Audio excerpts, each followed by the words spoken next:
Welcome once again. Good morning, everybody. It is Sunday morning. You are here with Pastor James Devallon in the Luke and Live channel. You are joined also with Darth Vader. Good morning. Good morning, y'all. We're not going to waste your time today. Tom McDonald's on our screen. He is the highlight of the day. So I'm sure you guys probably seen the video, and I'm sure you are anxious to hear our reaction videos, our reaction, at least our perspective to the I mean, to the song Stronger Version. I haven't seen this. You probably have, Darth Vader. I haven't seen it. I couldn't help myself. I had to take a sneak peek. No, I that's just fine couldn't with me. I mean, resist. it's good. So we get to share two different perspective here, and I kind of like that. So, all right, this is one of those. It looks like this is one of those emotional appeal to McDonald being honest and real, and I could be wrong about that, but I would like to see. It reminds me of church. It reminds me of redraws. It reminds me of fight, um, stuff like that. So I don't know. To a So degree, to a degree, I'd say. this is not as patriotic. It's not Tom McDonald going after the system so much. This is more like Tom McDonald doing self-examination, looking within, kind of thing, showing what's going on in his own life. That's my For sure. assumption. Pretty close. For sure. Well, let's see what's going on in the chat room. Who's with us today? Who's joined us today? So I want to hear from you guys and Good give morning, you a shout Michael. out. Gives you a shout out or so. Good morning, Omi. All right. So we have Michael, Omi. Good morning, Shells Pendas.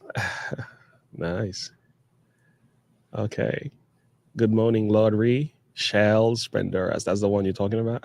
Yeah, OMI.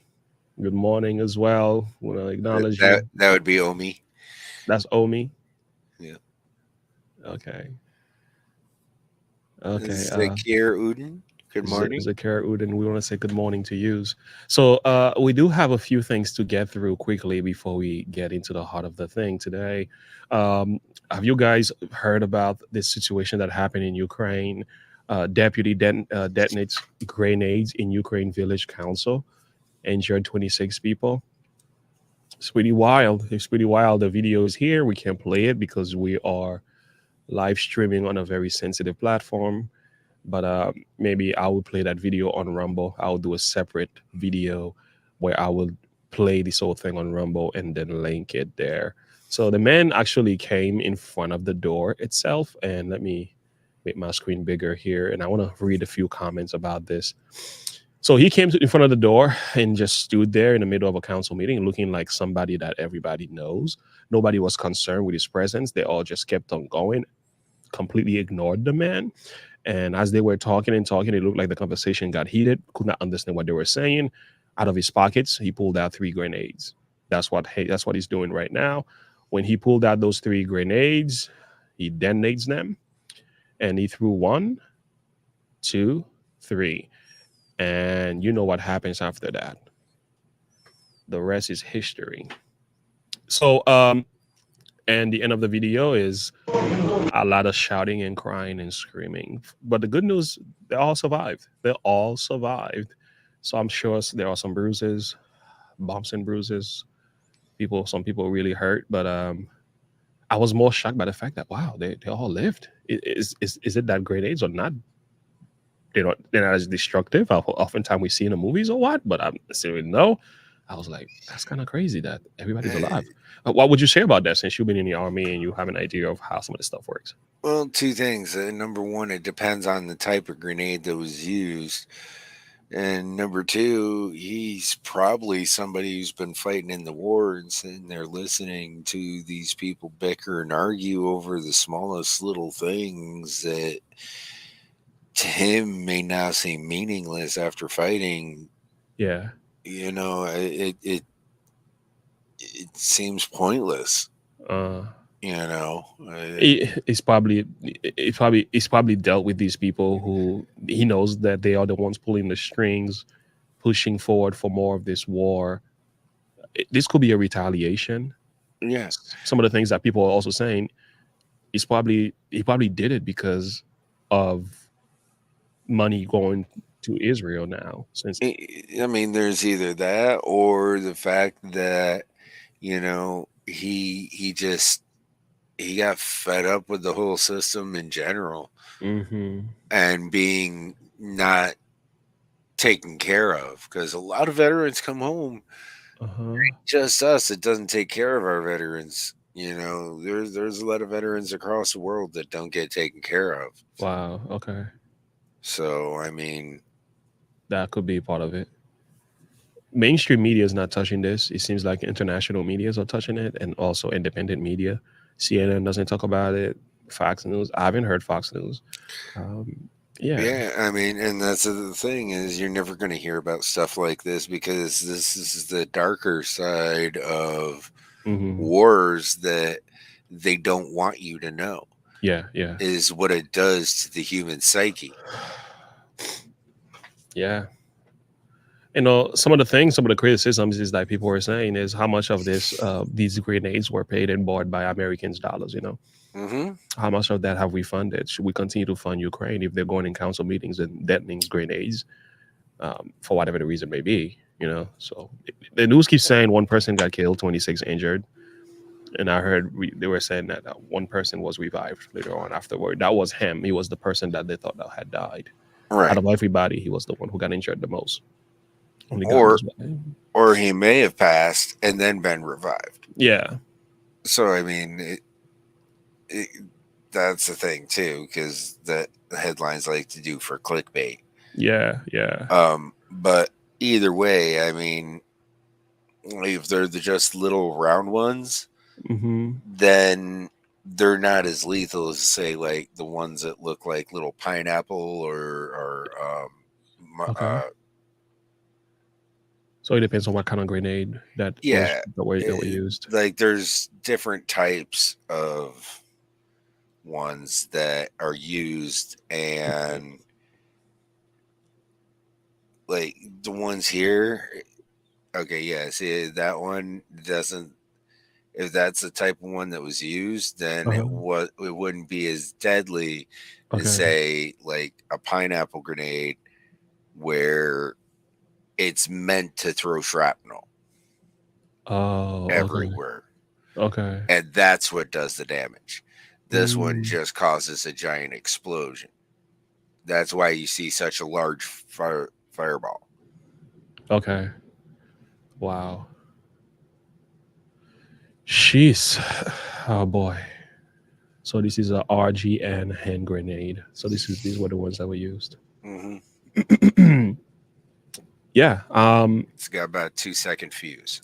Yeah. Most people are saying, what in the world was this about? When you watch the video, it does send shockwave into your heart because you're like, oh my lord, I don't want to be in that room. Like you don't want to be the person in that room. And it was crazy watching this guy in the video when the grenades went under his feet. He just looked at it like it was nothing. Well, somebody else took notice and they stood up. Like if you watch here, somebody took notice and they like stood up a little bit before the blast. And And that he's probably saved their lives. yeah, and yeah, it's pretty crazy because it's like to me, it looks like the people in the room had no idea whatsoever what was about to happen, and they had no concerns whatsoever. And it looked like this man came in under serious frustration. Must have been a lot of back and forth going on, and when he did Because this, they were ignoring him. Like they paid no attention to him whatsoever. yeah, none. It looks like is probably there before. This is not the first time, And when he detonated the grenade, it's kind of like, Well, you're no, gonna listen to me now. yeah, look at that. So this man got up real quick. He knows what's about to happen, and he threw three grenades one after another. It's like, my lord, it's crazy. Well, anyway, And, seriously, and it I'm wasn't like he did it quick either. no. Like He took his time. he took his time. He's just like Hmm. nonchalantly just bloop, bloop, Yeah, bloop. yeah, that is crazy. Anyway, there's a message behind the message, so it might take some time to discover what it might be. So, good morning. Is it Darmis? Darmus. Darmis. Damrus. Okay, there we go. Darmis. Okay. Yeah, my screen is kind of small. Okay. Hey, Erica, how you doing, sweetie? I mean, oh, Erica, what's going on? All right. Well, this was that. Let's leave that matter alone for now. But I would like to hear your thoughts. Why did this happen? If does any of you understand Ukraine in any sort, what do you think the nature of the conversation might have been that led to this? And what's the updates? Is there any new updates? I haven't heard too much. The mainstream media is silent. I wonder why. But just That asking questions. That's all. doesn't promote their agenda, doesn't Yeah, push sure. their Sure. narrative. No, we can't talk about that. And this is why we're here because we will talk about it. Guys, we do have another interesting video for you guys. This is LeBron James, and I want to hear from you, soldiers who's been and served this country, Oh, um, who've sacrificed your life on behalf of this country. LeBron James is known for not respecting the American flag. This is not a new thing for LeBron, but he's done this before. But I want to look at this video and examine it before I condemn and judge the content. So what you're gonna see in this video is LeBron James walking through. It looks like what it looks like the national anthem is being sung. He walks through and sat down, didn't take off his hat, didn't stand, show no respect whatsoever. It's only about 34 seconds video, and people are saying LeBron James is disrespecting the flag. I want to know, do you think that's what's going on here? Is this intentional from LeBron, or is there something else happening? Or where do you how do you examine the content first of all, and after you do, how do you feel is my second question about people not standing for the American flag? Do you think it's okay for them not to do so? Do they have the right not to do so, or is it right or wrong? And I want to hear from you. And Darth Vader, certainly your opinion here matters a lot since you've served the country and you've put your life on the line for the freedom we now enjoy. And people like yourself, we could never think enough. Um, and I think it's sad we live in a country that underestimate the value of our soldiers. Um, I would like to hear your thought on that as well. So let me play that video and let's so get to it.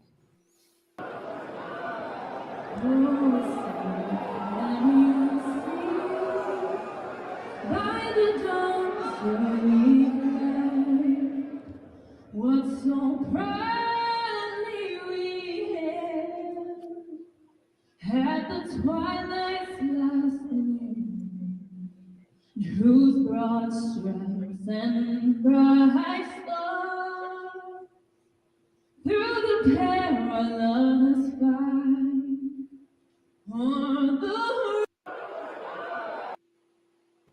Okay, so let's examine the thing. So LeBron James walking through right here, just like everybody else. It's good to also note he wasn't the only person coming through. He wasn't the only person who did not salute the flag, who did not stand or show a level of respect. So let's give that aspect of it. Doesn't justify the man. He's not the same as everybody else. Okay. I understand that. I could easily say, well, Jesus wasn't the only person who died on the cross. The difference is the value of the man. So but let's go. and also keep in mind that when you hear the national anthem, you're not supposed to be up, walking around, moving around. Good You point. stand still and respect, and you wait until the end of the song, Okay. then continue doing whatever you were doing. That right there makes a lot of sense. That's kind of how I was thinking it should be. If national anthem is happening, should there be a disclaimer about what people should be doing? It seems like some of these That folks that's have no just general idea. knowledge. That should be common That's sense. common sense. Okay. But again, looking at LeBron James here, it does appear that he doesn't care. No, he doesn't. Somebody will say he doesn't give a fart. The F-A-R-T, not F-U, Hmm. C. Doesn't give a flying fart. It seems like he is just doing his own thing. And my thought is, why does LeBron James feel like he doesn't have to respect the American flag? What's up with that is my question. And how does that make soldiers like yourself feel when a person does things like this, especially a famous individual? Well, it makes me want to round up people like him, put them on a plane, and send them to some place that doesn't have the rights that we have so they can see what true oppression is like. They feel so oppressed by the Hmm. U.S. that they feel that they, are oppressed here. You know what? Go to a country where you don't have the right to do what you do here. Hmm. Go to a country where, you don't have the right to say what you want to say or do what you want to do. And I don't mean you get to take your cell phone and your passport and all that. No, you don't Hmm. get any ID, you don't get any cell phone, Hmm. none of that. You just get whatever the clothes you're wearing at the time, and you get on a plane and you're out of here. There you go. I respect that. Hmm. See Um. how long you survive. Hmm. Hmm. And honestly, I think the MMA fighter who made a response video to this Yeah, I said have it this. said it quite well. I'm gonna address that as well. I do have that on my list. Um, Michael, you said I am disabled and I will stand for the flag. Thank you, Michael. Thank you, Michael. It's a shame though. It's a shame. Michael will do that, but LeBron James with two walking legs. And here is my, and I'm saving my thoughts here because for those of you who don't know, I was born and raised in Haiti, and I tell people this: I'm Haitian by birth, but I'm American by naturalization. That's what I tell people. I'm Haitian by birth, but I'm American by naturalization. But here's the thing: I just have a few family members who came from Haiti, and we're talking about people fleeing from stuff. These people really fled from stuff to the point they were fleeing from, being sexually abused. They would turn the men into, if you don't join the gang, they turn you into their how do I say this, the B word, right? So they will, it's either or either for a lot of the young men there. Um, when you hear their story and what it's like to live in Haiti at this stage of the world with how destabilized things have been and how much political corruption is going on, it's like they have these little pockets of gangsters in every place, and the government is giving them weapon to destabilize their own particular region. So these guys are warring with each other, and they're warring against innocent people, and they're capturing and turning people into. They're just capturing people and taking you to places and asking your family members. So it could be like an old lady who sell candy on the side of the road. They just Mm. come in and pick her up, blindfold her, hold her in a place for months, and she gets tortured and being recorded, and the video is sent to the family, and the family will sell their home, sell their land just to get that person out. This is what's going on there on a daily basis. Um, when you hear their testimony and what's happening and how far they have to flee and hide and stuff like that to have the freedom that they have, and some of them have to leave the country only if you can, if you have the money, if you have the means. So when you hear them talk, and when they come to the United States, and one of the girls that was speaking to me last night, and I say, how different are things now? She says, the first time in about 10 years, I'm actually walking in the middle of the streets, and my heart is not pounding. She's not afraid. She said, I'm no longer afraid of actually walking and feeling like I can walk, and it's okay. Like, Mhm. so I'm saying this is what people are living. This is what they're experiencing. And I'm in no way trying to like saying, racism and all that stuff, discrimination doesn't exist in this country. But I'm wondering, like, how is LeBron James being discriminated against as being one of the richest men in the world, basketball player in the world, who is a black man, by the way? Um, how is America so evil to LeBron James? And LeBron James makes all his wealth. Not to mention the fact that he's an overpaid and an overvalued talent. Yeah, yeah, I mean, overvalued. I don't think Michael he's that good Michael as. Jordan was way better than he was. A good point. Michael Jordan never did this to the United States.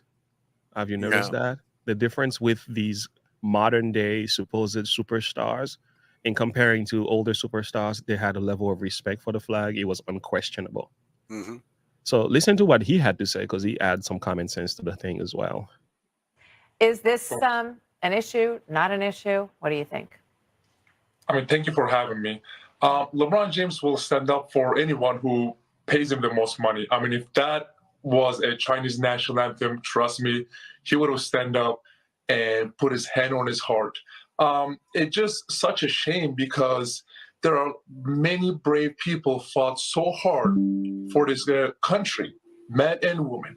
So LeBron and everyone can live a better life, free life, and peaceful life. And this is how you appreciate them. This country made you a billionaire. This country made you a worldwide basketball star. What a poor example. And also, this is happening in a college game. There are thousands of kids in that arena idolizing you. By you walking and disrespecting the flag, disrespecting our country, it's a poor representation. So he should know better. Yeah, he should. And it's just it.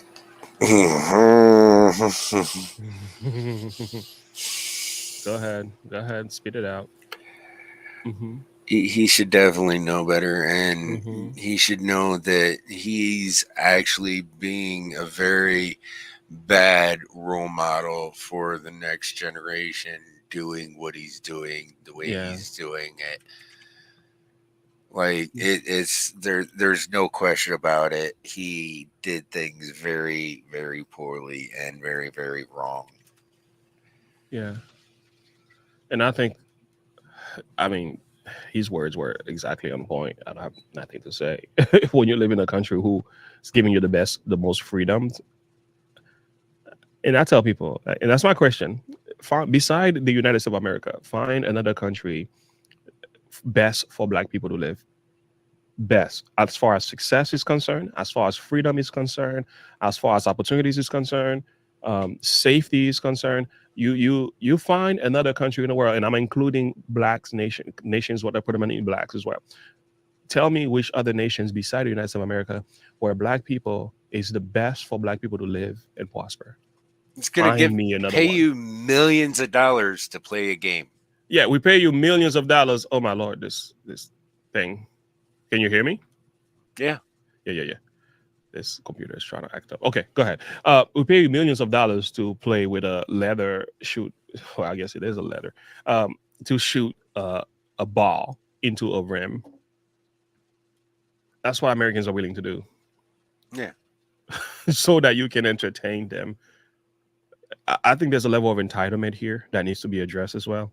I think some of these Mhm. people feel entitled. They feel like they deserve so much more, even Like, though what the red more does he carpet has want? been rolled.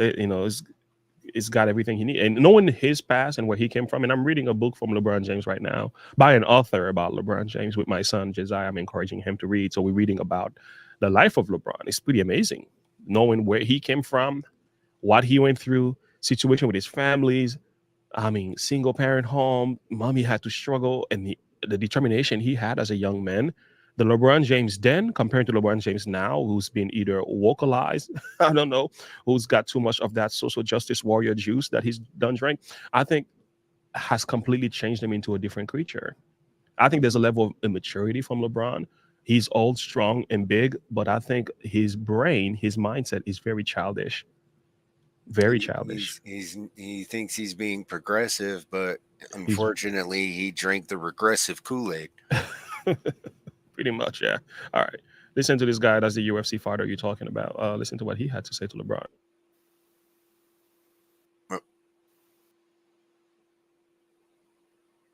No volume.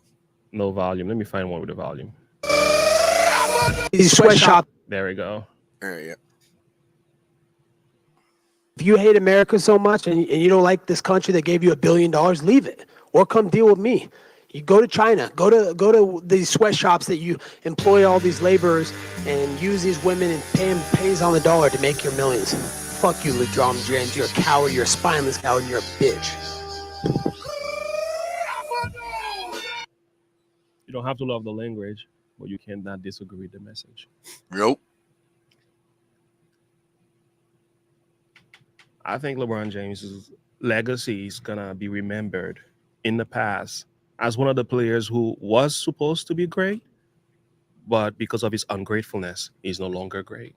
No. He's washing away his legacy by his behaviors, and I think Colin Kaepernick should be used as a model for any players who think disrespecting America is a good thing, or what's her name, Rapero, what's her name, the football player, the lady who said God was the reason, her injury is the fault of God, and or God doesn't exist because she got injured. Megan Rapinoe. Megan Rapinoe, she's Yeah. another example too. And I think you should look at these people's lives and use them as warning not to do the same thing they've done. Now, here's my question: does that mean LeBron James cannot fight the power, cannot resist, let's just say, racism, because that's what he's fighting against? Can't stand for Black Lives Matter and respecting the American flag at the same time? It can be done. Like, you don't have to burn both bridges here. You can fight that which you believe is wrong while you valuing the system in and of itself. Like, we do some of that on this channel. We fight, we speak, we cry out against corruption, we cry out against abuse, we cry out against whatever it is we cry out. But we love this country though. And the reason we are crying out is because we love it. But we don't demonize the country in itself. We still stand as patriotic as we can be, lifting up Christian values, respecting the constitution of the country, while we're saying to the deep state, to the, what do you call it, the oligarch, we call them out and say, you guys are wicked. You guys are trying to strip people of their freedom, and we don't like you very much. just saying. Anyway, much more could be said about that. And if I were to add anything, I was reading Timothy last night, and I forgot how the message went. It was the text that dealt with. Let me find it for you quickly. It won't be long. What's going on there is that Timothy is talking about, Paul is talking to Timothy, how we need to be praying, make supplications for everything. There we go. 2 Timothy chapter 1, 1 Timothy chapter. Okay, there we go. Chapter 2, verse 1 and 2. There we go. He says, I exalt you, therefore, that first of all, supplications, prayers, intercessions, and giving of thanks be made for all men. And you look at that. Those three terms here have to do with bowing the knees. Bow the knees, pray, pray, pray. All these words are saying the same thing. Supplication. By the way, supplication is when you're praying specifically about something. Prayer is when you're praying in a general sense. It can also include specific prayers as well, but it's more general. Intercession is when you're praying on behalf of a particular individual. So there's ways you can look at that and interpret it from the scripture as well. And he says, give thanks. So you're giving thanks. He said, be made for all men. So the thing is, this ought to be done on behalf of everybody, every man. But now he went on to tell you what kind of people this should be done for kings. Now, we no longer live in a time of kings. We live in we have presidency now. We have a constitutional republic, right? People get to vote for their leaders. So this is different. So in other words, we can simply change the word president here. So your presidents, your leaders, your political powers, those in power, those who are entrusted with that level of authority, we are told all of those that are in authority, that for what reason? That we may lead a quiet and peaceable life in godliness and honesty. Not only that, he went on to say, for this is good and acceptable in the sight of God our Savior. So God commends the Christian, and LeBron James claims to be a Christian.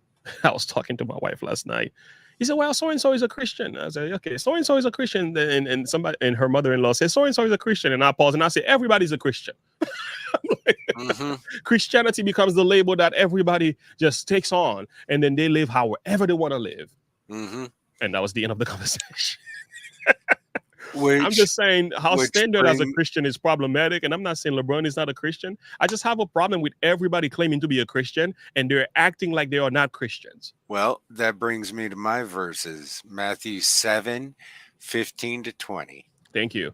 All right, let's go there. Beware of false prophets, which come to you in sheep's clothing, but inwardly they are ravening wolves. Ye shall know them by their fruits. Do men gather grapes of thorns, figs, or thistles? Even so, every good tree bringeth forth good fruit, but a corrupt tree bringeth forth evil fruit. A good tree cannot bring forth evil fruit, neither can a corrupt tree bring forth good fruit. Every tree that bringeth forth not good fruit is hewn down and cast into the fire. Wherefore, by their fruits ye shall know them. Mm, mm, mm. All right. So, do you want to add a little something to that? That's a lot being said here. Go ahead. Here, Jesus is telling A little you something to that. actions speak louder Louder than than word. words. Powerful, powerful, powerful. That is amazing. By the way, if you're joining in and you have not given this video a thumbs up, do us a favor. Give this video a thumbs up. And if you happen to be new to the channel, like and subscribe to the page. Click the bell icon for more. We are live every Wednesday. This is a special live stream because Tom McDonald has released a video. When Tom McDonald releases a video, our world stops. and, and we react. Okay, it's just what happens. It's like We there's jump so much on I it. can do. Jump There's on so it. there's so much we can be doing this morning. Okay, and we said, you know what, man, Tom McDonough released a video. We gotta pause. We gotta go live. So that's what we are doing right now. So please give this video a thumbs up. It really pushes things up into the algorithm. I saw 33 people give this video a thumbs up. So some people came in and left. So if you're just coming in, you have not press the thumbs up button. Please do that for us right now. Yes. Thank you for that verse. And Action speaks louder than words. Actions speak louder than words, man. So they can say they're a Christian all they want, but if they don't act like a Christian and they don't walk like a Christian, That's right. then you're gonna know for a fact they ain't no Christian. I mean, I make room for growth. Like, for example, if a person claims to be a Christian and they have yet to mature into what it means to be a Christian, they're drinking milk, but they have to eventually eat meat. I believe that we should make room for that and allow the But person if to they grow. don't even drink the milk, Yeah, but if it's been years, man, it's been 20 something years, man, you're still doing the same thing. Like, boy, you know what I'm you're saying? a grown man with beard and gray hair, and you got a baby bottle drinking milk in your Christianity, bro. Like, what's up with that? Or you ain't even got the bottle. you just threw it aside and like, nah, I don't need that. I don't need that kind of negativity man. in my life. You can't do a little bit of biblical interpretation, exposit nothing. You can't share the word. I mean, I'm just saying, man. I want to be gracious to every man, but it's just that. There's I'm only just saying so we gotta far be we careful. can give them graciousness, Yeah. before we call them out on their hypocrisy. I know. I don't believe we should behave as Christians the way the Muslim faith behaves, but I do love some of the standards that Islam have. Like they don't just accept anybody as Islamic. If you're gonna become Islamic, you gotta go through a serious ritual, a serious level of profession. You gotta renounce a number of things. You gotta accept a number of things. I'm not saying that's how Christianity is supposed to be. I'm not saying we should rule the church the same way they do, but that's something I think the standard needs to be lifted up some more, man. We play too much with this thing, and I don't think it's fair. I'm just saying, like, and LeBron James, shame on you, LeBron James. I used to love LeBron James until he started doing this. I really used to like the guy. I still do. I think his story is amazing. But when he begins to do stuff like this, his entire stats, career, and the things he's achieved all became insignificant to me because it's kind of like, bruh, like you're just throwing it all away.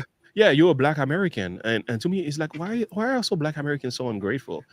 Like, it takes immigrants like myself, at least people who were born in a different country, or veterans like myself. Veterans like yourself. Like, once you know what it takes to be an American and how much freedom you have and the difficulties that people had in order for us to have what we got going on here.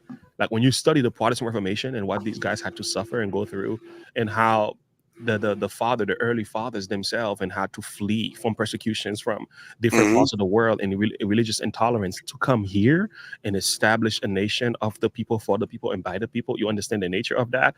You're not gonna call it just colonizing a bunch of colonizers. Like, if you understand the history of what these men had to go through and how much they had to sacrifice and how they had to travel so long in order for them to fight to establish a nation where you can be free. Like when you study the Abraham And Lincoln, just and to have the right to do what you're doing. yeah. I mean, you have the right to do it in this country, but we also have the right to criticize you and call you out on it. It's like you wouldn't be doing that if you knew like the Right? value of what you got. And I think Kinter brought a good point. If LeBron James went to China and play, he will stand for their flag. Mm-hmm. He went to Russia, even though he might have issues with Russians. Even when the Chinese and the Uyghurs and what they've done, some of these people, they put people in concentration camp.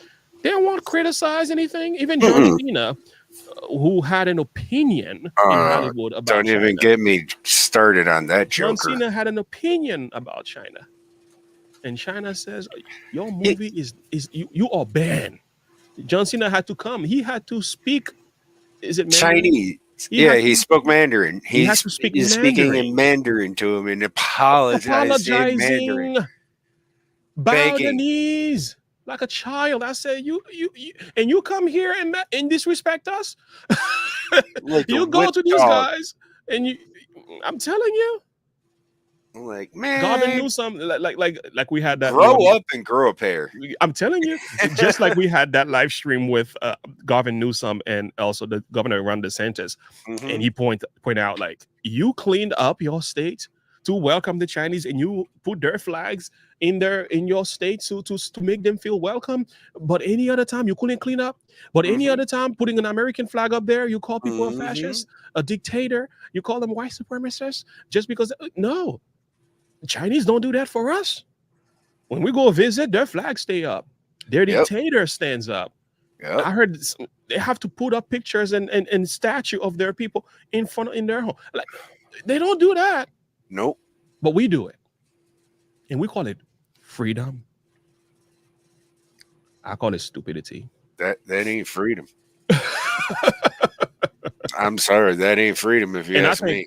that brings That's us being to called held hostage. that brings us to a little bit of political discussions as well. What in the world is the Biden administration doing here with Who this? knows? It's And the this Biden administration. do we need to go there? Somebody said, do we need to go there again? Well, we kind of do. All right, let's take a look. There's nothing quite like Christmas at the White House. From Winston Churchill spending his Christmas with the Roosevelts in the midst of war, to Jackie Kennedy being the first lady to decorate the halls with nutcracker ornaments and twinkling lights. But who can forget Barney Cam? Everybody's looking for you, and you're supposed to be working. Here you are playing. I know you've been out here a long time because you've got snow everywhere. Nancy Reagan famously brought Mr. T to the White House for Christmas. Yeah. In Santa suit with his I signature. remember that. Melania Trump decked all. I remember Mr. T in the White House. Don't do drugs, fool. Oh my Lord. Yeah. Well, wait till you see the spin that he puts on that. The halls with glam and some dancing ballerinas.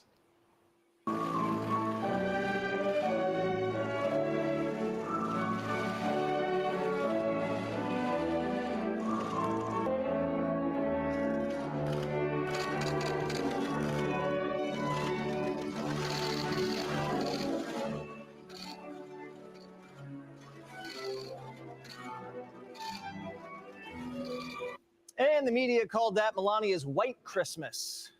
But this year, Jill Biden did what Bidens do. She plagiarized, recreating the nutcracker scene, but with a twist.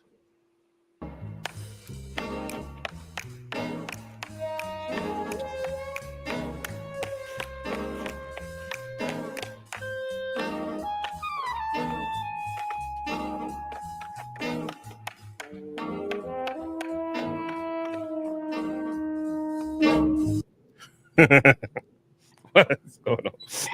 Oh, Joe Biden is on something else, boy. Do you remember when the guy said, what did he say? All right, I got the quote. Thank God for Twitter. Let me pull it up. He said, oh boy, there he is. We need to restore honor and decency to the White House. Oh, you have, buddy.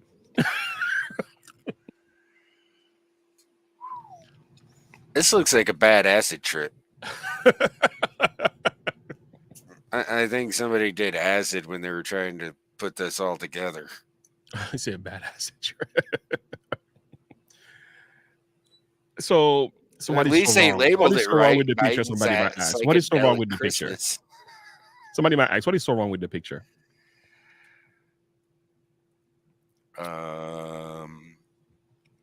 Wait till you hear what kind of people he brought. It's more than just the imagery here, the colors, and the.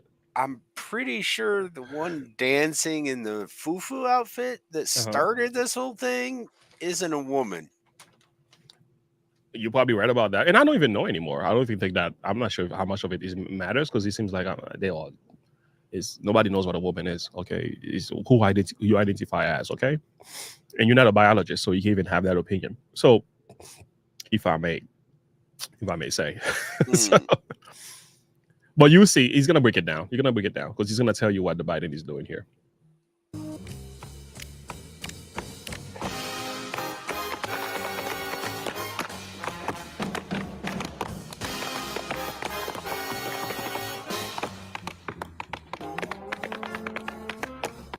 Now, Akilah says she's scared, but as a patron of the ballet, I found it quite enchanting. But not everybody agrees. Some say it looks like the White House switched from cocaine to acid. Others say it looks like the Hunger Games or Clockwork. Called it. Darth Vader, you're good. You're good. That's why I have you on this channel.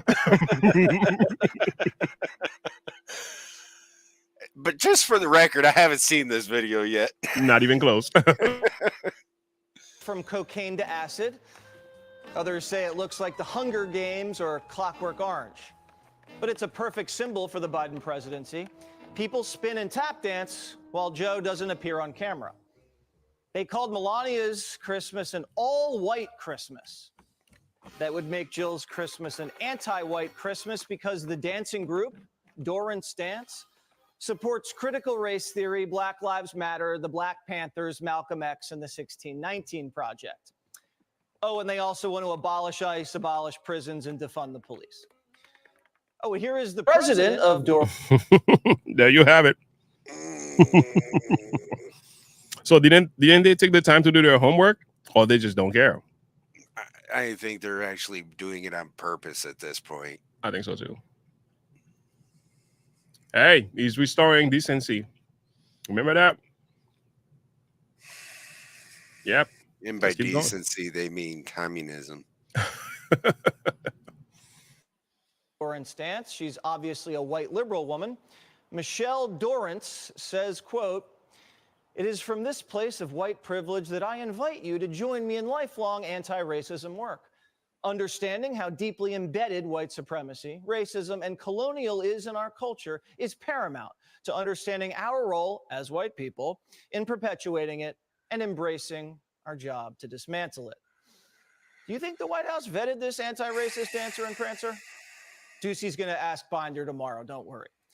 But there's another Michelle who wants an anti-white Christmas. Michelle Wu, the Boston mayor. She's Asian, but if you're white, you're not invited to her Christmas party. Earlier this week, a staffer with pronouns in her name, so glad I needed to know, sent an invitation to the city council members in Boston. Quote, "On behalf of Mayor Michelle Wu, I cordially invite you to the Electeds of Color holiday party," meaning only elected officials of color were allowed. But Michelle Wu made a mistake. She didn't mean to invite everybody. The email went out to everybody, whites included. 15 minutes later, the staffer said, "Oops, sorry, whites, you can't come. This is a non-white party. You're not welcome to the..." This is what I've said earlier. Progressivism is regressivism in disguise. But I think I should get rid of the word disguise. They're no longer disguising it. They're not disguising it anymore. It's like, do we not see that we're going backwards? Yes, we are. We're going backwards. So when you hear diversity, they promote diversity, but it's like diversity at the exclusion of whites. But it's kind of like, it's not diverse if whites are not part of to me, it's like, how is it diverse when you say so-and-so can be a part of this and that? Michael nailed it. You want to abolish racism? Ignore it. We're U.S. citizens, nothing else, nothing That's more, it. nothing less. That's it. That's it. That's it.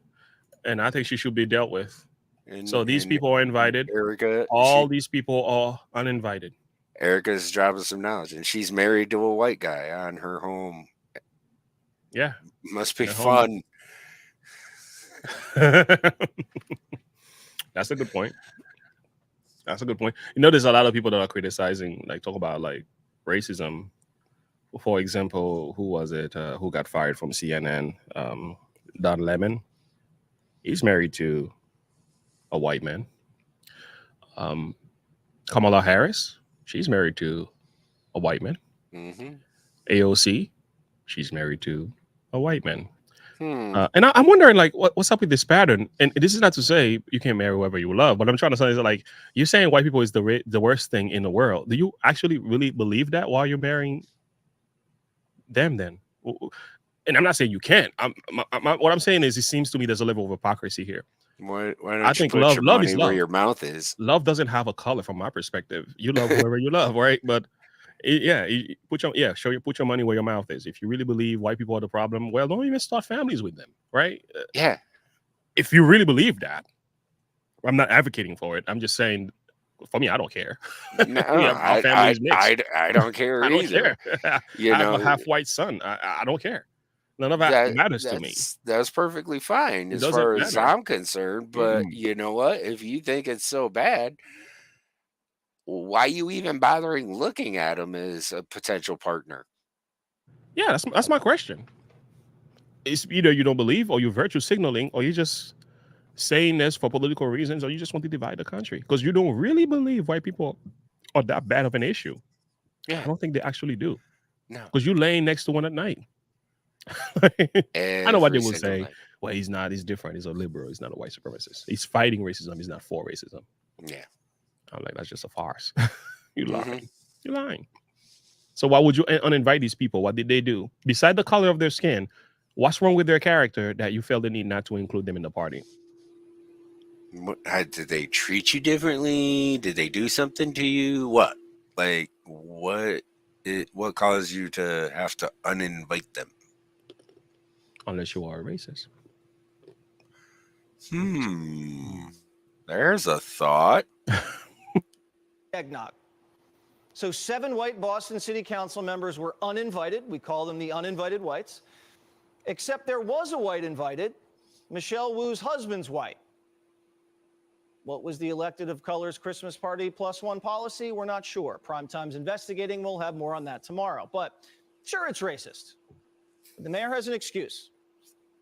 I think we've had individual conversations with everyone so people understand that it was truly just an honest mistake that went out in typing the email field. And I look forward to celebrating with everyone at the holiday parties that we will have besides this one as well. So it is my intention that we can, again, be a city that lives our values and create space for all kinds of communities to come together. Wait a second. The black city council members get 2 Christmas parties, and white city council members only get to go to 1? So Wu is pro-segregation, but there was a typo, so no one was supposed to know. The honest mistake was the typo, not the racially segregated party, see? Did Jesus have 3 white wise men out in the cold while 3 brown wise men huddled up in the manger? Are you concerned this lends itself at all to further divisiveness? No, I mean, again, this is a group that has been in place for many, many years. We celebrate all kinds of connection and identity and culture and heritage in the city. We want to be a city where everyone's identity is embraced and that there are spaces and communities that we can help support. Well, if you want to make sure that everybody's identity is embraced, except for your fellow co-workers who are white. Yeah. The contradiction.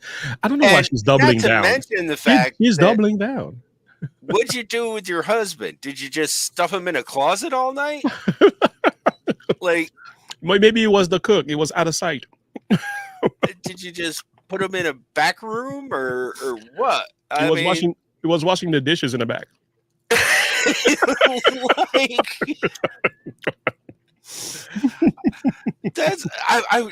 I'm genuinely curious now.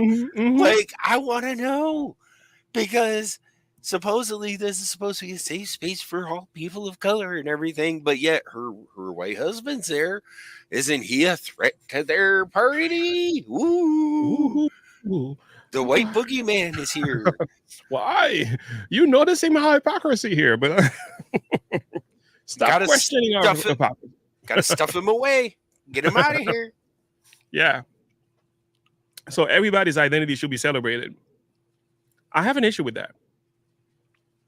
Because a lot of stuff people call identity today, it could be just about anything. And some things you might end up celebrating the wrong thing. Sometime you might end up celebrating the wrong thing. And okay, well, let's just go with that statement. If everybody's identity should be celebrated, I want white people identity to be celebrated as well. We don't want a day. That's just it. Nobody needs a day, a month, or whatever. Just stop with all this celebrating on nonsense. No, nobody cares. It's just that the fact you use skin color as your primary reason why they could not be invited is the problem. Like, you could simply say this was being done to acknowledge, the success, and as Black people, what they've achieved. That's fine. But if you say those people can't come because they're all white, that's the problem. That makes it racist. That makes it racist, because you are automatically applying a particular label to them by doing that, but simply by the virtue of their skin color. You just can't do that. If you look at a person's skin color and you determine something about them without first getting to know the individual, without first questioning them, being friend with them, you automatically apply a label. Then you are the real racist in the room here, and that to me is the problem. Especially when you bring one with you. Now you're a hypocrite. But I guess hers is not. So maybe by bringing hers with her, she's also saying that the rest of them are not like mine. Yeah. Look, I have my pet white boy. I told you he's in the back room washing dishes, so he's not involved. He's there, but he's not there. All right. Look, I can make him beg for treats.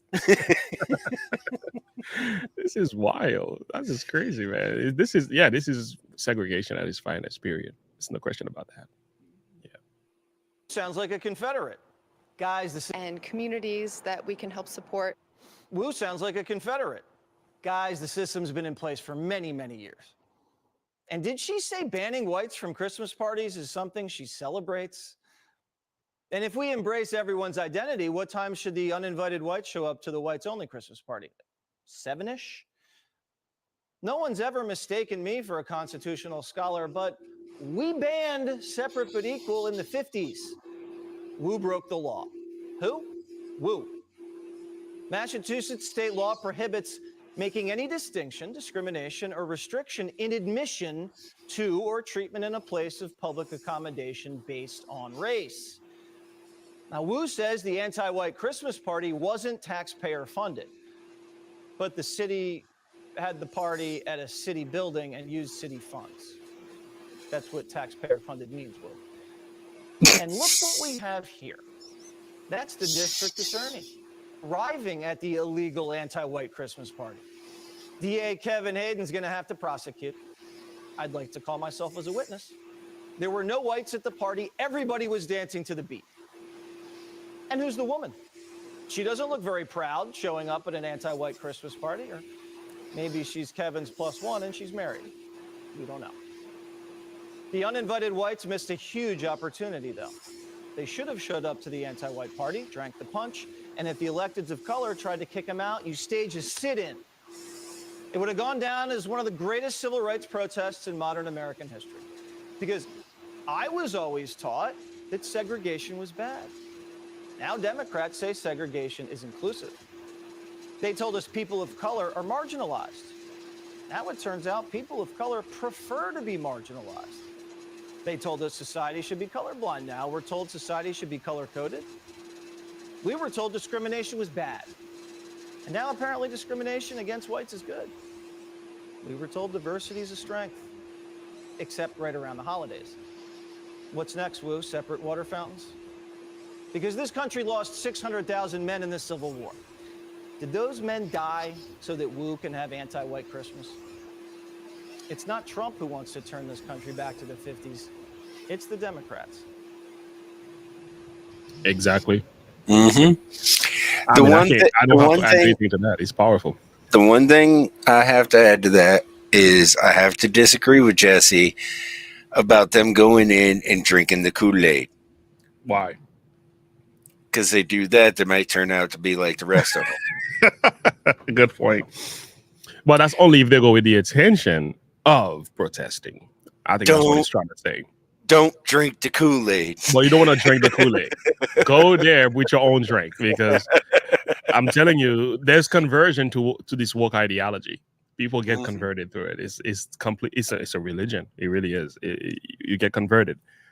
You go there and you sit there. I think by sitting there too, there's a risk, because you can sit there and start looking at it like, oh, that is true. You know, I see why white people shouldn't be included. And it's a mind virus. It is. It's a mind virus, and I think you should escape that by any means, man. I was watching a video the other day where they were going through an entire Reddit page of people like, oh, thank you for saving me from the red pill and blah, blah, blah, blah, blah, blah, blah, blah, blah. And it's like one after another. And it's like, you people are so stupid. Completely regressivism. Basically, the idea is you have if you've ever seen The Matrix, where Morpheus offers Neo the red or the blue pill. The blue pill, he stays asleep and stays in the Matrix. The red pill, he wakes up and comes into reality. That's the idea. Yeah. Where you take the red pill, you wake up to the truth of the matter, and you wake up to the reality and see things for what they are. Yeah, yeah. And these people are like, oh, I thank you, I got saved from being red pill, blah blah blah blah. It's like, oh my word, you idiots. It's the other way around. Yeah. But they don't seem to realize it at this moment. And again, I guess that's the power of the blue pill, because it does make you feel like you're a part of a movement for positive change. So you get this conception. It's a false foundation. It's a false theory. But you get the sense that you are fighting against something. It's the house built on sand. Yeah.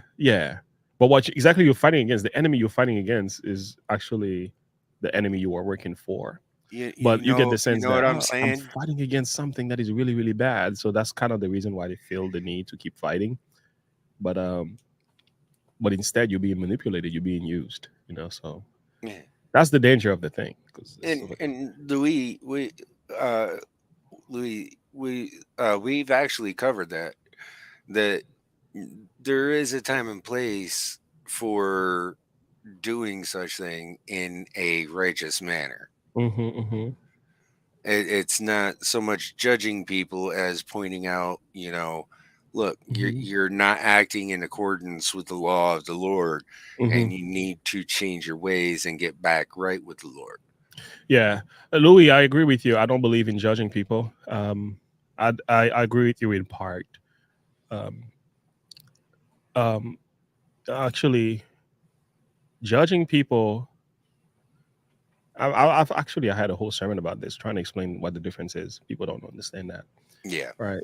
When you say judging people, what do you mean by that? Like, are you talking about judging to the point where you condemn them to hell, or do you judge to examine right and wrong?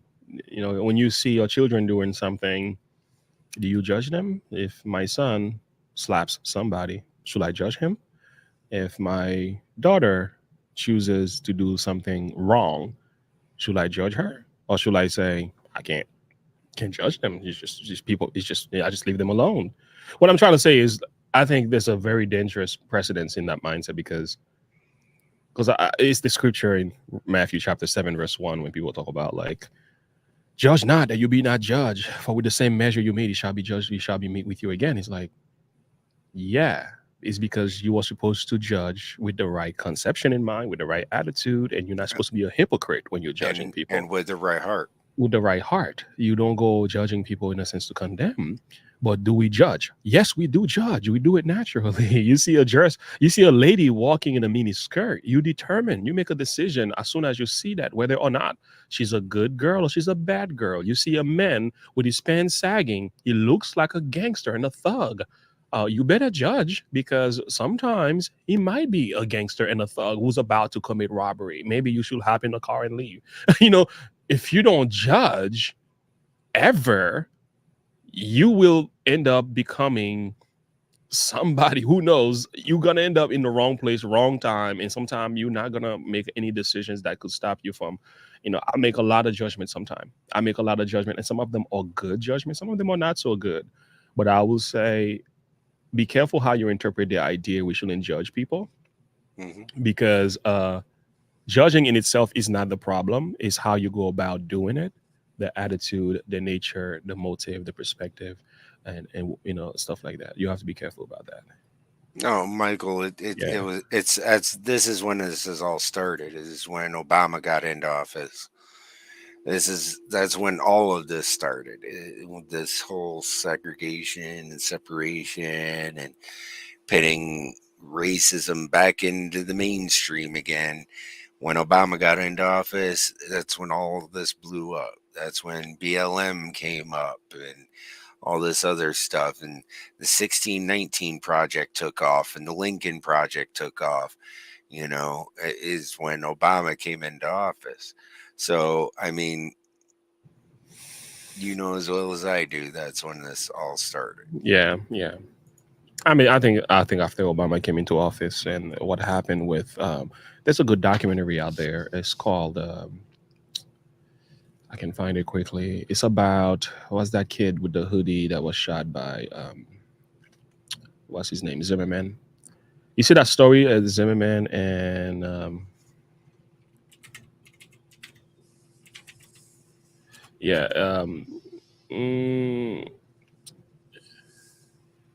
but I'll find that and pull it up for you. But it's a good documentary. May I just finish this and you can come back to it? Let me clarify. I know it's very uncomfortable for you. I'm going to clarify my I know this is an uncomfortable issue for many people, but we have to do the truth. All right, let's leave that alone. Yeah, I love that. Yeah, Trayvon Martin. Yeah, he did, man. He did. Zimmerman and Trayvon Martin. Trayvon Martin. When Trayvon Martin died, that was just a catalyst. That was kind of like where the foundation was laid for that. Oh, there it is. So if you guys haven't seen it, it's actually a really good documentary. I went through it myself. It's called The Trayvon Martin Hoax. The Trayvon Hoax. And this guy, he did a great job on that. It's just the way he went about doing it. It is very slow speaker. I love people like this. Easy to understand. He marches through the evidence step by step. When he's done, you're like, oh, this is where racism was revived in the United States. It is after this happened, and the comment that Obama made after this happened. If Obama never came out and said what he said after Trayvon Martin's death, and yet there was so much in the context that was left out. Yeah, there was a lot that was left out. When you actually watch this documentary, it's like, oh my Lord, they've lied to us about that too. It's like Trayvon Martin was not that innocent as we were told. It's like until you found out how aggressive he was and how big he was, and they took pictures of him as a child. They don't talk about him as a grown. It's like, oh wow, look how that is. So I would say the Trayvon Hoax documentary, go check it out, because it really lays the foundation for the reason why racism has been revived in the United States and the comments that Obama made. And from that point forward, woke ideology, Black Lives Matter, and all of that came to follow as a result. And this is why we are in this mess again. Lord have mercy. But I got a man here. We're not going to take long from this. He's going to give the Democrats a piece of his mind. And I'm just going to share some thoughts on that one. We got another 4 minutes video, and then we got to get to our boy. All right, let's listen to this, because this is Vince Everett Ellison.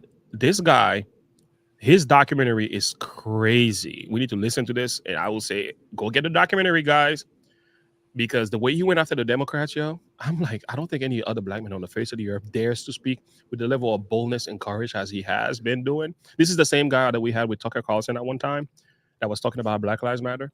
This is the him. This is the guy right here.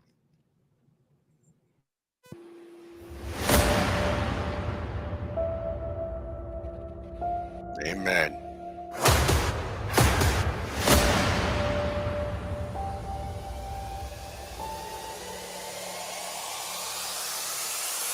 The Democratic Party is the evilest organization in the history of the world. Since their inception in 1800, they've been the party of slavery. And after slavery, they became the party of the Confederacy.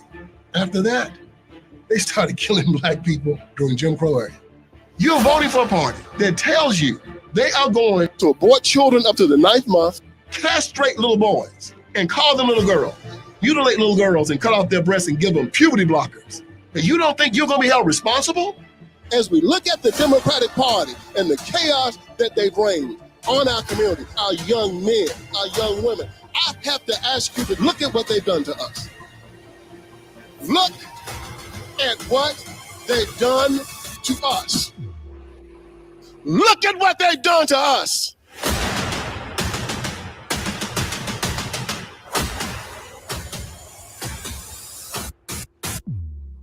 The Democratic Party is a death machine.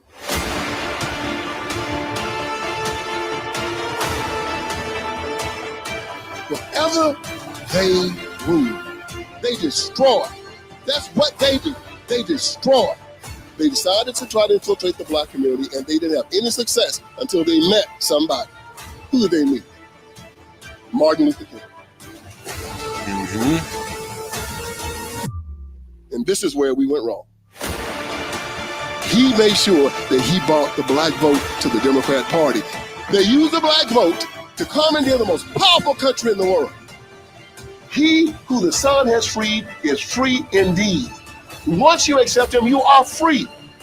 Anybody in the Democratic Party that tells you any different, he's a liar, he's an apostate, he's the front to God, and he should be rejected by any Christian walking on this earth. And he's inviting you to go to hell. Amen. Don't go with him. Don't go.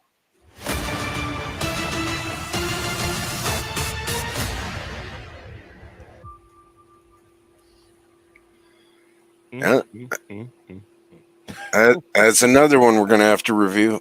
Oh, yes, certainly will. I got to purchase the thing. I found the website. So go to the website. So I'm thinking go to the website, we make the purchase, and then probably run a live stream on that. Because that brother went off.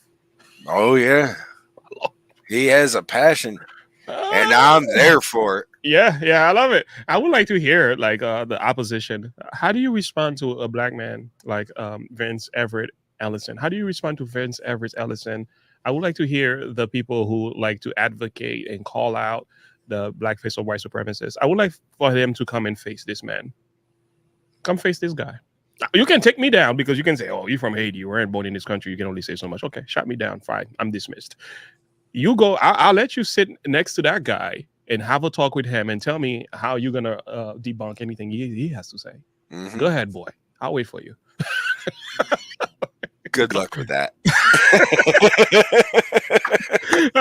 It's like Candace Owens, this type of people, like Everett Ellison. There are a few more. Who else I could think of? I know Matt Walsh is he's Caucasian, so they can dismiss him quickly. But when you what's his name? Larry Elder, Thomas Sowell, and for example, my guy too that I love. Officer Tatum is really good too. Yeah. I like also a black conservative perspective. When you put these people in a room, Colin Noir, yes.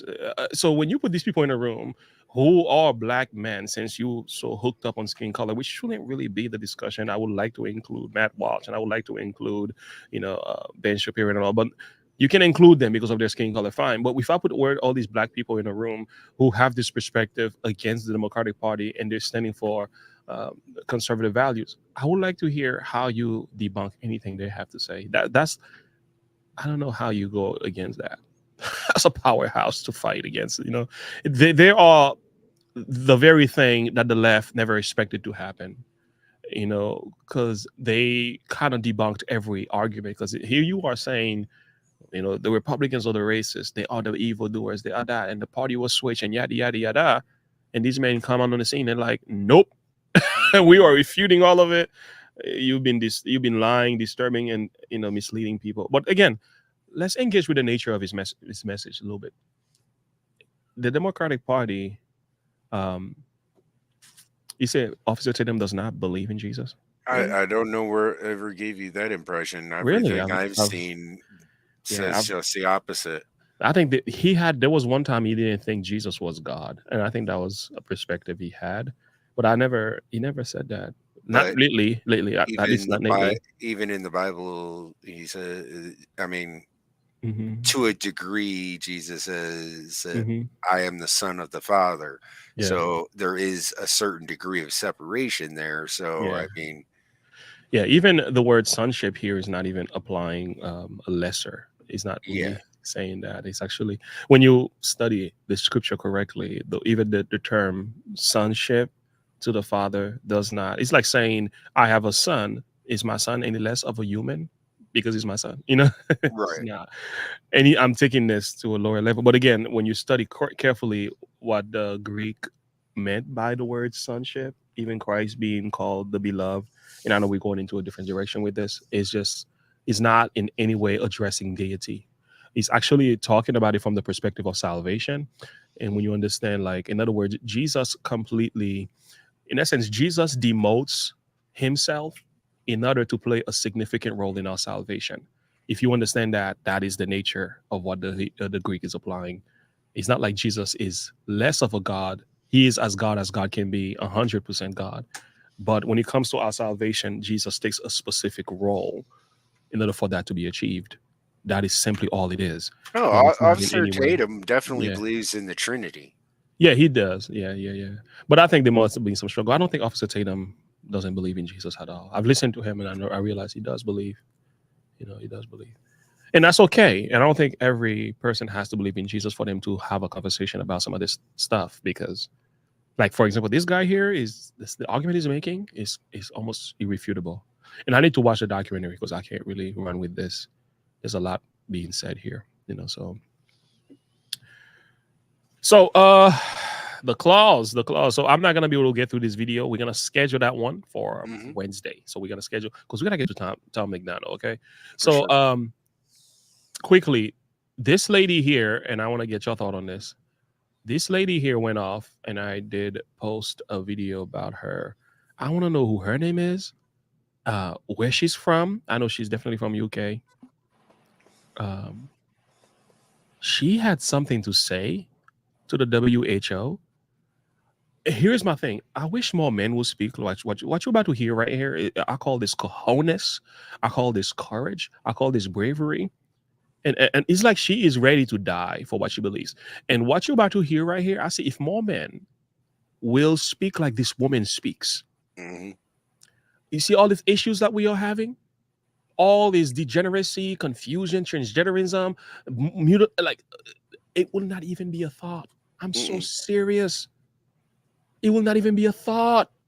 And when she speaks, the way she speaks is almost like she's saying, come on, get in a ring, let's fight. That's what she's saying. And I was like, Lord have mercy.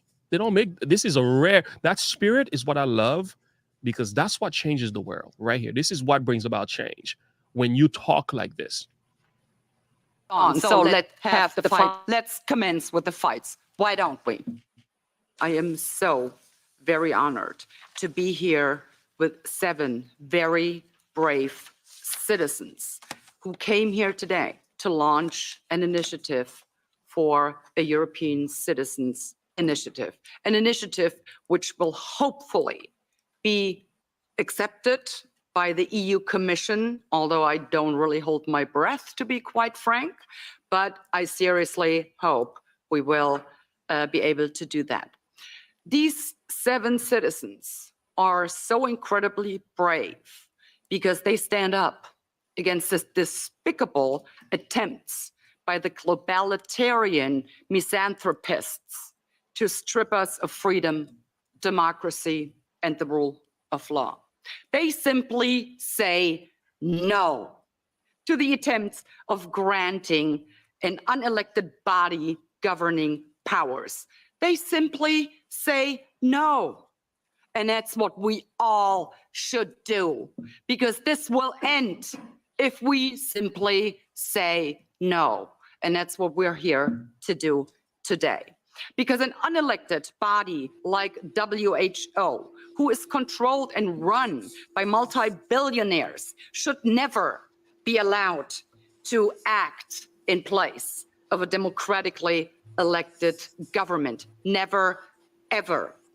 In democracies, ladies and gentlemen, it is government of the people, by the people, for the people. And any government of anywhere in the world who disregards this fundamental principle of democracy by supporting this unprecedented power grab by WHO is an anti-democrat demonstrating nothing but his utter contempt for the people. And these 7 brave citizens, they will not stand for this, and neither will we. I will expose anyone, whether it's a member of a government in a member state or a government around the world, or a member of parliament in the European member states or parliaments around the world, who do not respect the people and do not respect democracy. I will see to it they will be exposed. Each and every one of them, by name. Because guess what? There's elections coming up, and the people might be interested in who is responsible for the abolition of democracy. So we are here today to tell you, WHO globalitarian misanthropists, we are here today to tell you, you picked this fight, you wanted this fight. Well, guess what? You've got it. Let's fight. Because these brave citizens, my colleagues and I, we will not tire to fight you every step of the way. These brave 7 citizens and millions more around the world, these are the people you will have to reckon with from now on, because we are millions around the world. It is you that is the small fringe minority. You are the ones who do not have the right to dictate to the people what they want and what they don't want. So take it from me, take it from us, take it from these 7 citizens who gathered here today. Take it from the millions and millions of people around the world. We will bring you down, and we will not tire until we have done just that. So brace yourselves. We are here, and the fight is on. So let's have the fight. Let's commence with the fights. Why don't we?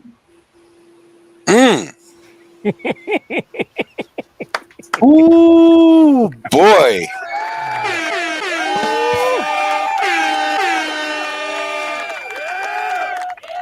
Oh, that felt so good listening to that. I can sit at her feet and let her talk all day long. Right?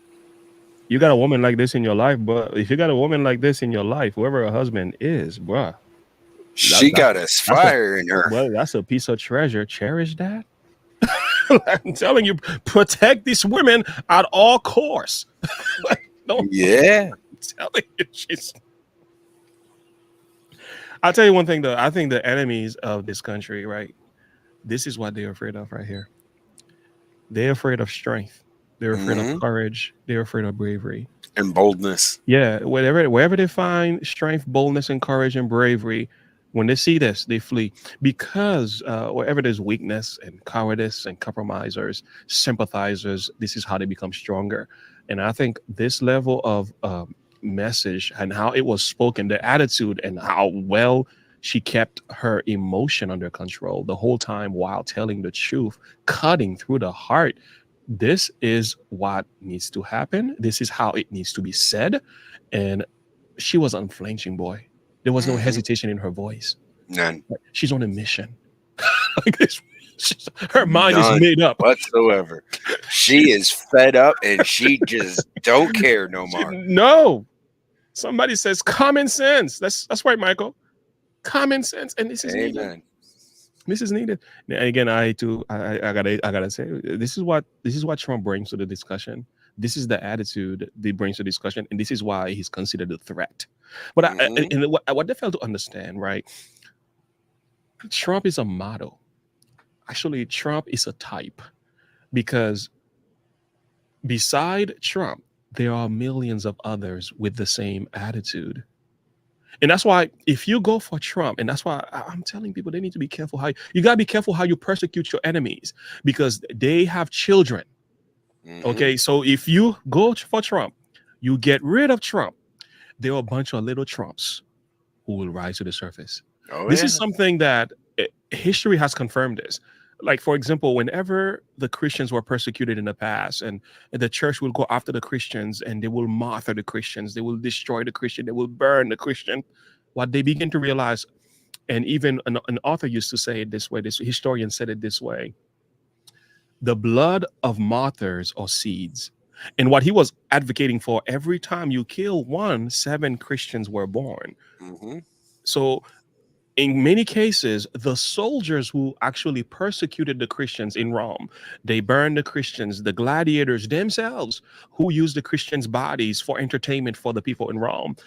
After they did this, they became Christians the next day. Some of them were converted. They were preaching the gospel to the people in town after they persecuted the same. It was crazy how it was happening.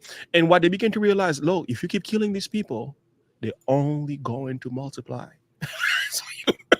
We better off deceiving them, misleading them, doing something completely different, because if you go for their head, they're only going to multiply. And this is the thing, going for Trump, going for people with this manner and attitude is only going to make matters worse. Like, it's only going to birth a movement that will push back even stronger. So you think Trump is a problem? You think people with this mindset is a problem? Wait till you see what happens. Wait till you see what happens when the rest of the people rises to the surface. And I'm telling you. Go to Ephesians 6, 19 and 20. Go ahead.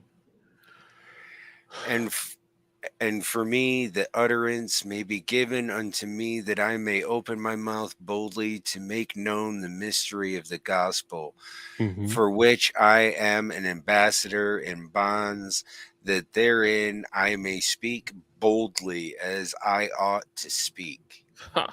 Exactly. Love it. Even the Lord says, we're supposed to speak boldly about the gospel. We're supposed to speak out against everything that is wrong and is going on, that they see going wrong. And we're supposed to speak about it boldly and bravely and with passion, and let the Spirit drive us. Yeah.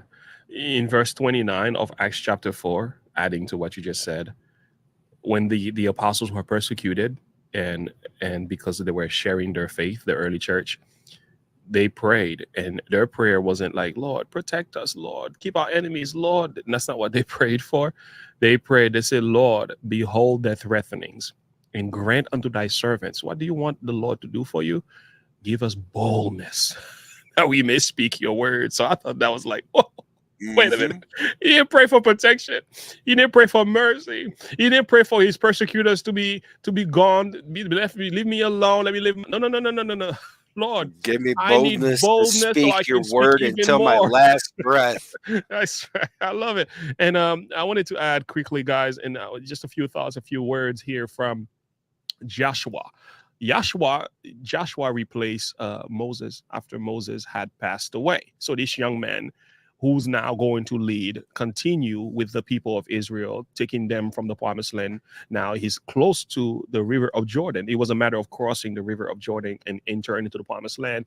And the young man who was to replace Moses, got a message from the Lord, and the message was very serious. The message was, God repeats this message over and over again to Joshua, and the message is the message we need today. He says to Joshua, Moses has passed away. Now I'm giving you the task. You're going to continue on to carry these people into the land of promise. But this is what I want you to know. Be strong and of a good courage. For the people, for thou, listen, unto this people thou shalt divide for an inheritance the land, which I swear unto the fathers to give them. Verse 7, he repeats himself. Be strong and of a good courage, that thou mayest observe and do according to all the law which the Lord, which Moses, that my servant, commanded thee. Turn not from it to the right or to the left, that thou mayest prosper whithersoever thou goest. God is not done. Look at verse 9. Have I not commanded you? Be strong and of good courage. Be not afraid, neither be thou dismayed, for the Lord thy God is with thee, whithersoever thou goes. Now you may think, is this the end? No. He's not done. When God repeats himself, pay attention. Look at this. He went on in chapter 10, verse 25. The Lord said unto Joshua, fear not, nor be dismayed. Be strong and of good courage. For thus shall the Lord do to all your enemies against whom you fight. I have nothing else to say. And I think we need to start praying for strength and courage and boldness today. Just like you added. We need some boldness, some courage, some strength. And for you to fight against the system, fight against the abusers, stand for the value of this country, you gotta stop looking at yourself. You have to get rid of fear. You have to come to a place where you say, I'm ready to die for what I believe. You have to come to a place where you are no longer ashamed of being your reputation. You have to forget about that. You really do. You just have to say, I don't matter anymore. You have to become a living sacrifice, I should say. You have to come to a point where you say, do or die. It's just that this is what gets things done. Anything in between won't work. Anything in between won't work. You're touching the tip of the iceberg where you're not really getting anything done. You eventually have to come to a point where you either have enough faith that you know that the Lord is by your side and you're not afraid to die, or you don't have enough faith and you're too scared to die that you don't know what's going to happen and you cave. Boy. Each one of us have to make that decision. But hey, guys, it's Tom McDonald's time. The wait is over. The wait is over. All right, I haven't seen this. I haven't heard it. Darth Vader, you have. So let's get into the heart of the thing. Stronger Vision. Tom McDonald released 2 days ago. I wanted to do the live stream, and then car broke down. I was like, oh, Lord. It was like 10 o'clock. I was like, this thing is scheduled, and I'm at the gas station, and lights came off, and the car started acting up. I'm like, oh, my Lord. Ain't that something? The devil is a liar. I blame the devil for that one. You know it happens. Anyway, but we're here now. Let's do it now. So let's get to the heart of the matter. That's all right. Let's do it. A couple 100,000 cigarette butts, a million beers or maybe more. Ooh, a couple dozen times I messed things up, but I'm moving on from before. Ooh, people don't like me for things I forgot, but I can't pretend to be someone I'm not. I've been sober, I've been wasted, I spent most of my life in between. I've been sorry, been mistaken, I've been nothing but how God made me. And I ain't gonna hate myself no more. Okay, we gotta pause here and talk a little bit because we're on a live stream. It tends to mess with the live stream if we don't speak. Okay, Tom McDonald is singing again.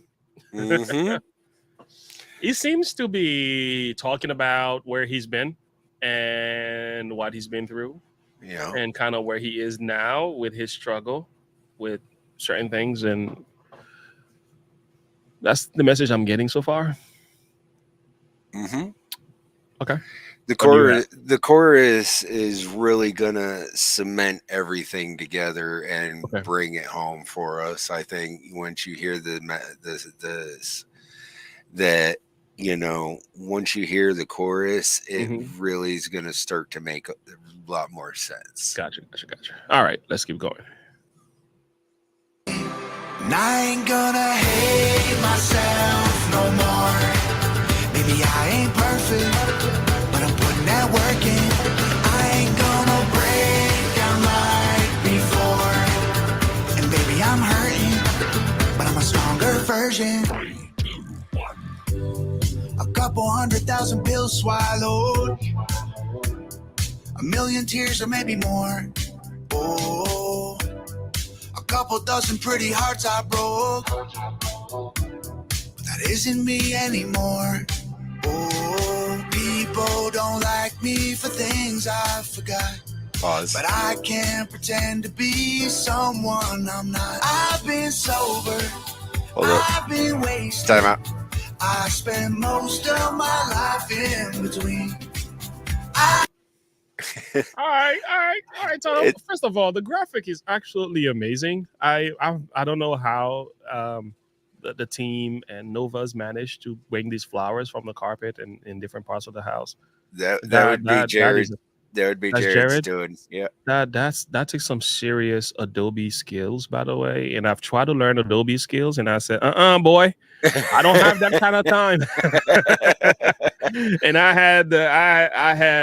I'm pretty good with videos and know how to edit stuff. And I said, you know what? Let's just keep it simple, because the level of work you have to learn and the level of details you have to understand, you might as well go to college and spend 4 years in school because detail is not easy to do this. And I've tried After Effects, I've tried Video Premiere, I've worked with after Photoshop and all that. I know a few things, but for the most part, I say people who can put stuff like this together, I give them a lot of serious respects, man. This is not an easy thing to do.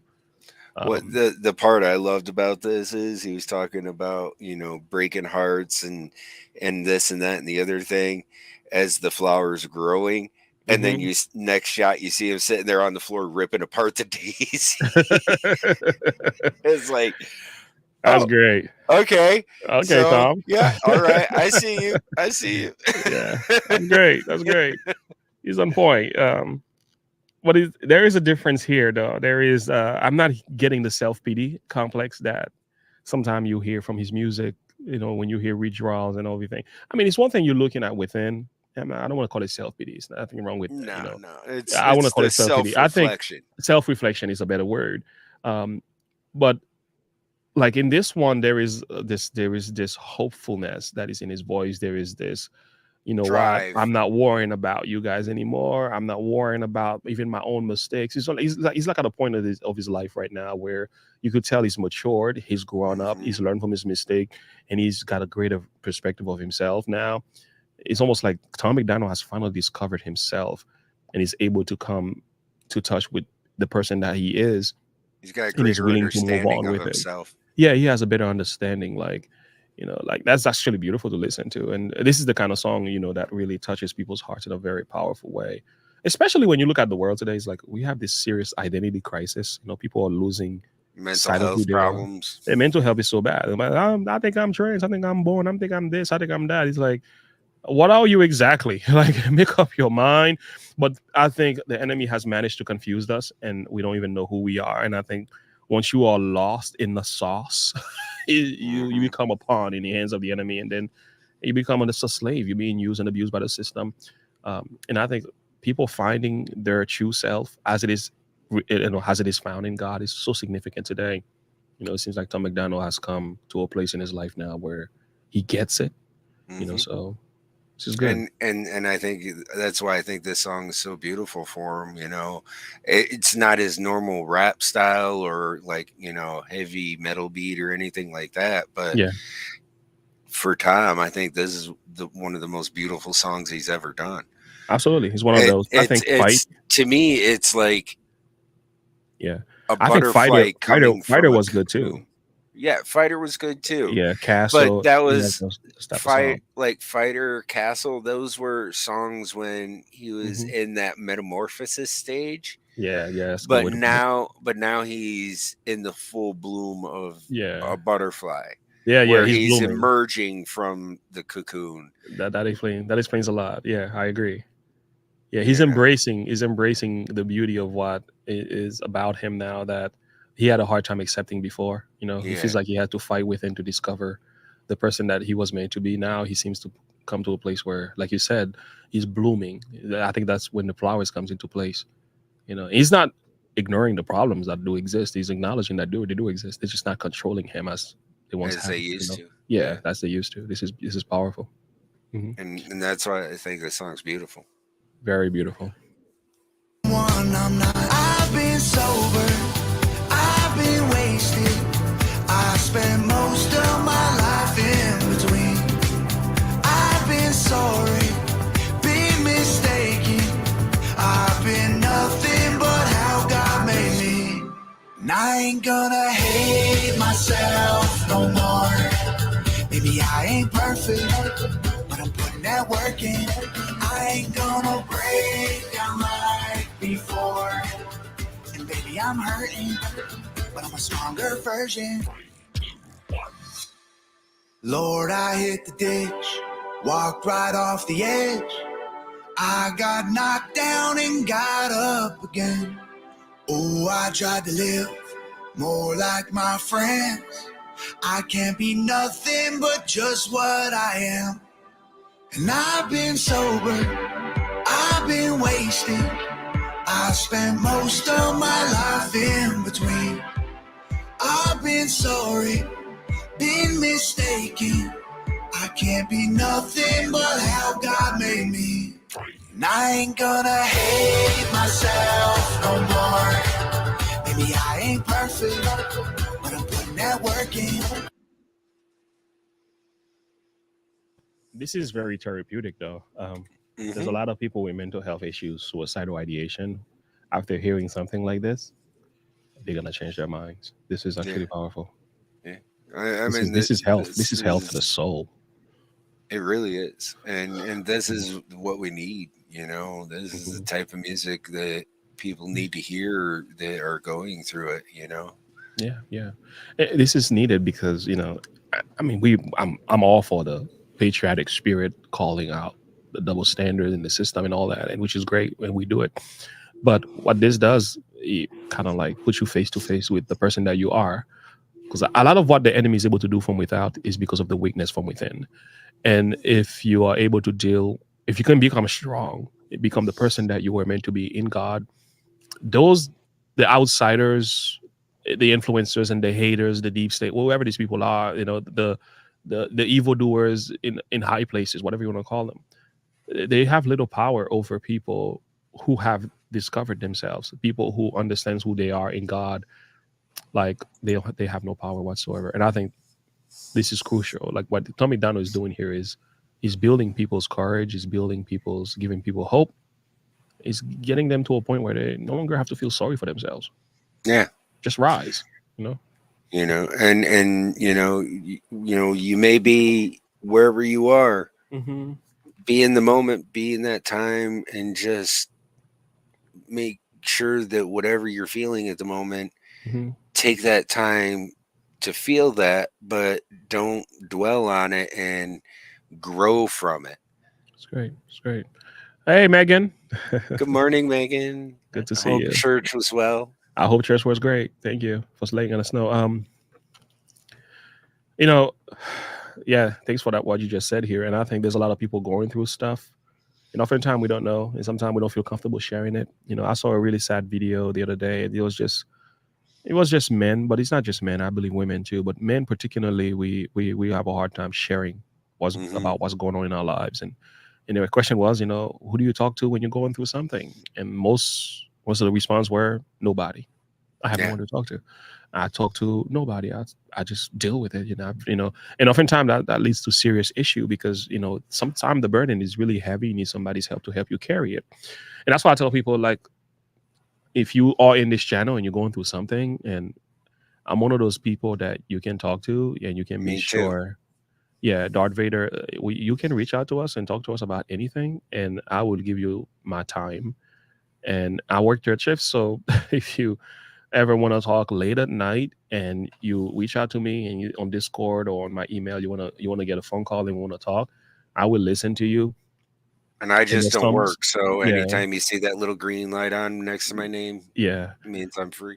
yeah. And if you want to talk about anything, the door is wide open for that. And we are willing to give you time of the day to hear your story, and knowing that you have a community here of people who do understand. You don't have to carry your burden alone. There's been people who contacted me that I was able to talk to, listen to, help out financially.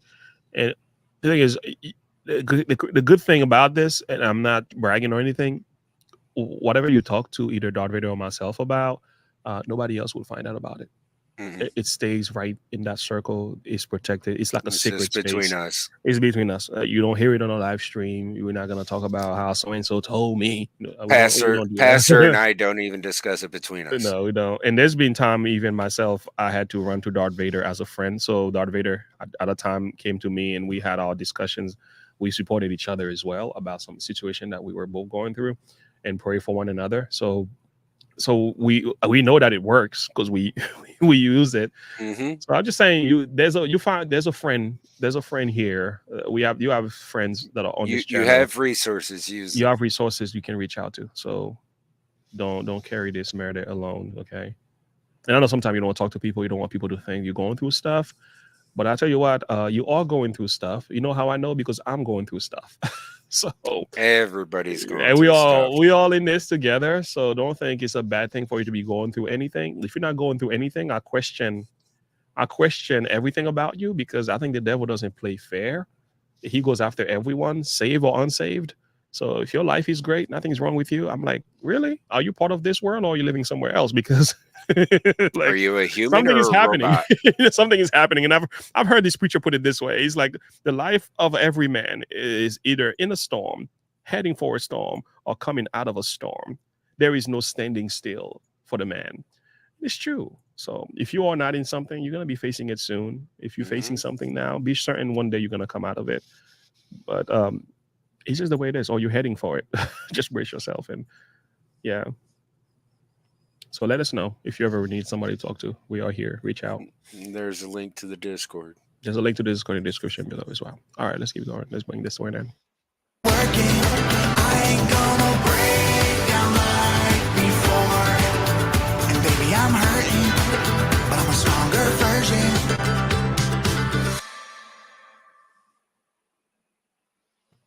All right, Jared did his thing. And so did Nova. Yes, she did. Oh, wow. I'll tell you what, man. Let me give this a clap.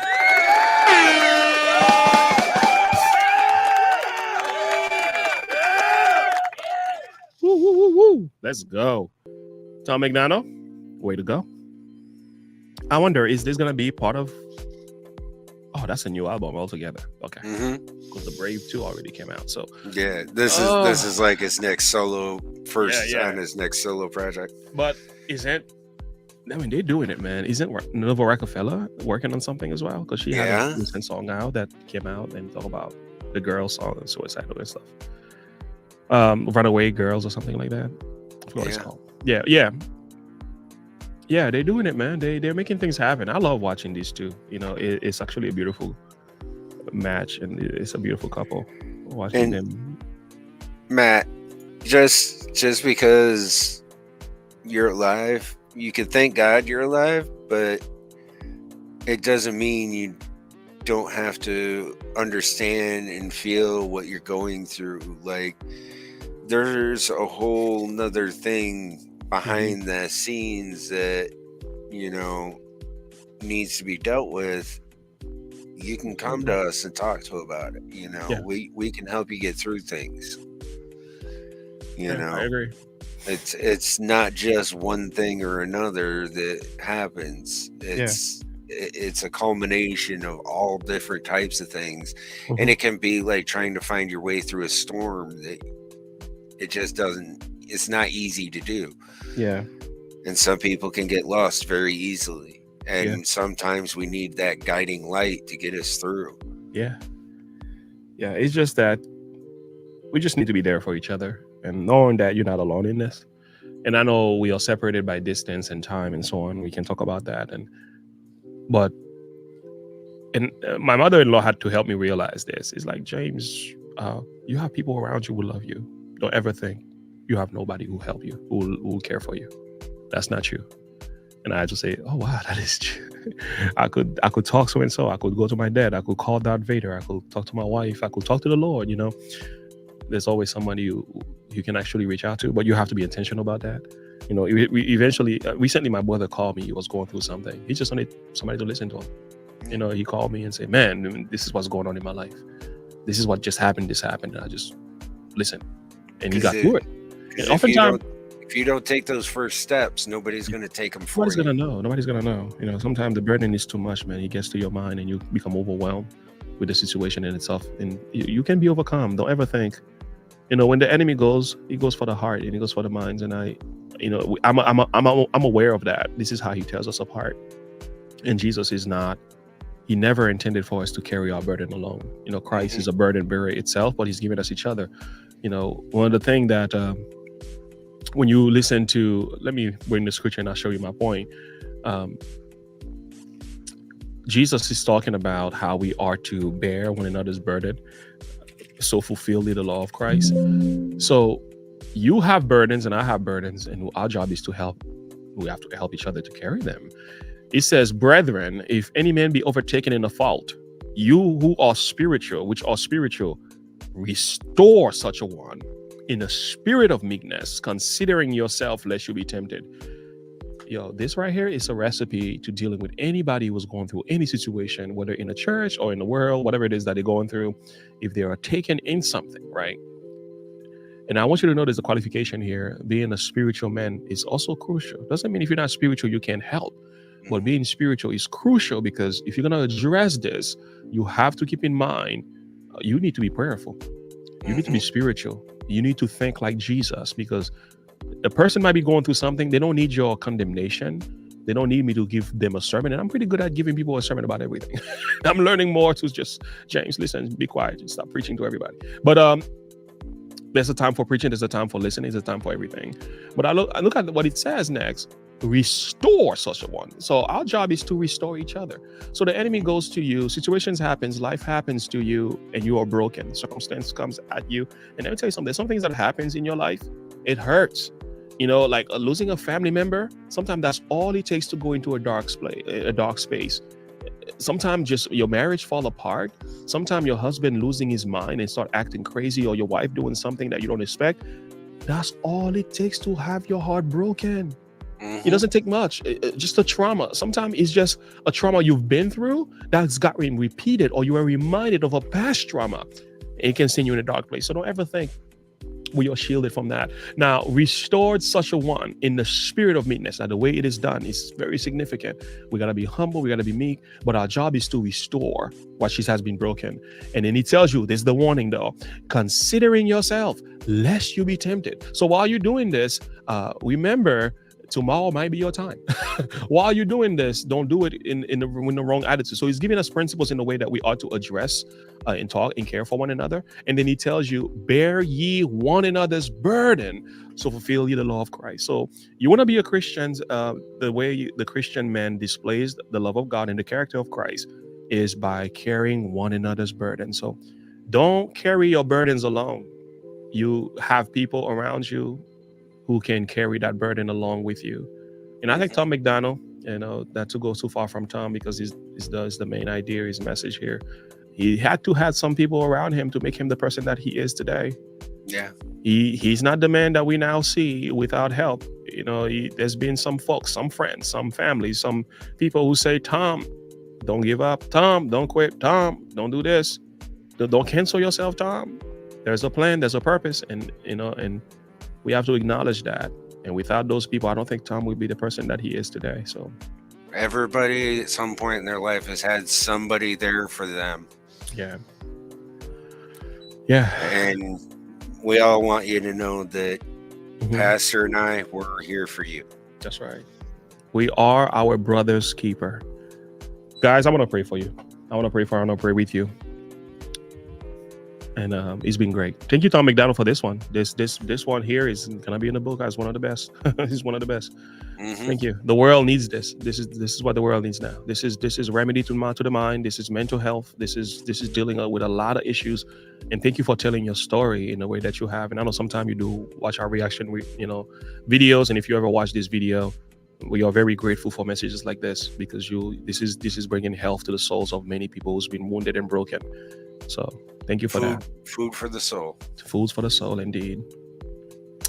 All right, let's have a word of prayer, guys. I want to take this matter to the Lord as well, and take you guys to the Lord and leave it there. He knows what's best. Let us pray. Father, we thank you so much for the opportunity to hear, to listen, to be encouraged. While there are some who are fighting, pushing, and wrestling, we know that the enemy is out there looking to discourage. The Bible says in the book of Revelation chapter 12, verse 12, that Satan has come down unto us having great wrath, because he knows that he has but a short time. He is angry and furious. His job is to discourage, to steal, kill, and destroy. John chapter 10, verse 10. Well, you said that you've come that we might have life, that we may have it more abundantly. You came into this world, Father, not only to redeem humanity, but to be with humanity. You are the God in the flesh. You became one of us, so you understand our experiences, and you tell us to come unto you. All ye that labor and are heavy laden, you will give us rest.